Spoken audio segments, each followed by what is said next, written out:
The meeting here tonight is somewhat special, somewhat different from some of the other meetings, less formality, and I want to talk to you tonight a bit about how to zero in on money. I think money is an important topic, and I don't care how you knock it, it's just all right.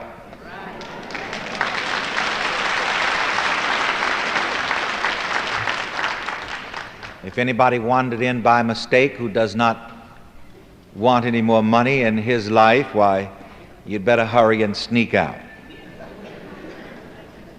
Because if you stay here, I'm going to money condition you. Now, I don't really know if there's anything new that I can say about money that I haven't already said. And in fact, I'm instructing now my editorial department to get together everything that I ever said about money and edit a money book from the many teachings that I've given on the subject. Over the past few years, I have said and taught enough about money to make anybody who wants to be a multimillionaire.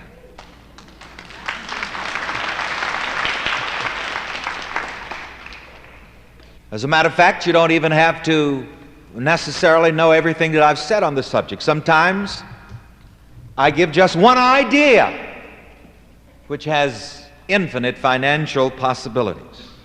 So I may not say anything particularly new, anything that I have not said before, but we take these periodic occasions to focus our combined right thinking upon the subject of money. And there is a great power in combined thinking, and especially in combined right thinking. But frankly, it works either way. There is power in combined thinking, period. And the reason we have recessions and unemployment, for example, is because there is combined wrong thinking on the subject of employment. You see, everybody, for example, I'll tell you how employment becomes widespread. And I told you a little about it Sunday. The intellectual economists get together and decide that it's time for a recession. It's time for a lot of people to get laid off from their jobs, and so they start writing about it and start thinking about it, and they put that out in the press. Like today, for example, I saw a very subtle thing on the front page of the New York Times. I read through it carefully today for the first time since God knows when. And one of the headlines on the front page says that experts say that there is adequate food supply in the United States, but there could be a shortage. You see that? There's plenty, there's enough, but you see, they are butting up another shortage of something. Like, it's so funny, you know, the world has been going through its shortages here lately, and the last thing that they had out in California was a penny shortage. That's right. Now, back to the subject for a moment. There is power in combined thinking. The masses combine their thinking on the subject of unemployment. And what are you going to have? Unemployment. The workers pick up the idea, oh my God, there's going to be unemployment. And so they get nervous and jittery and start messing up on the job and get fired. There's power in combined thought. The combined thought of the masses on the subject of lack and limitation brings about the experience of lack and limitation. But thank God, knowing the law of thought, we do not have to be on the negative side of the law of mind. We can be on the positive side. And we know that there is power in combined right thinking. And that's why it is such a blessing for us to come together like this at any time, to think right thoughts together. And this is what the mastermind Jesus meant when he said, where 2 or 3 of you gather together in my name, there am I in the midst to bless. You're touching and agreeing on one thing. You're thinking positively on a particular subject. When you combine your positive thoughts together on the nature of good, in my name, the nature of good, there am I in the midst to bless. This is why some people who walk in this place for the first time at a meeting of this kind, or any of our healing blessing meetings, may experience a healing just subconsciously without even knowing it consciously at that particular time. And this is why I tell you people, especially those of you who should have a better understanding now, when you come in here, don't just be talking all kinds of idle talk and gossiping and yelling across the auditorium like hooligans.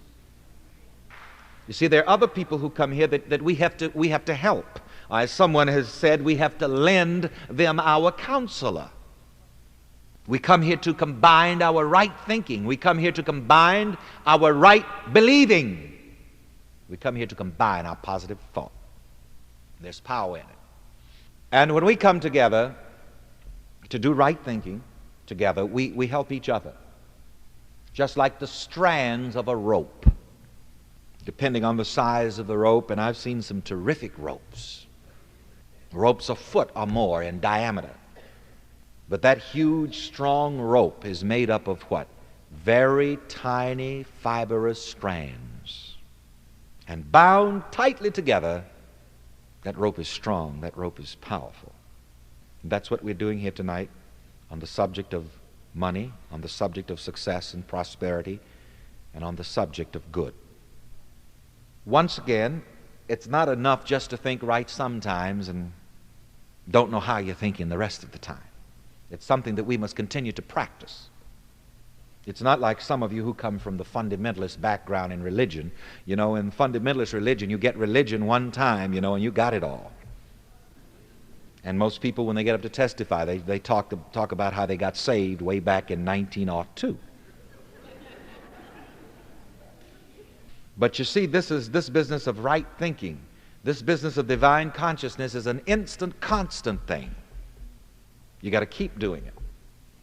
So we're here tonight to combine our thoughts on the positive side of success, prosperity, and money.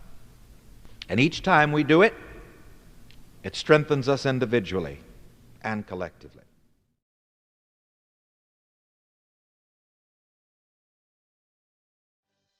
Reverend Ike's best-selling Science of Living Study Guide is available now in paperback and digital format.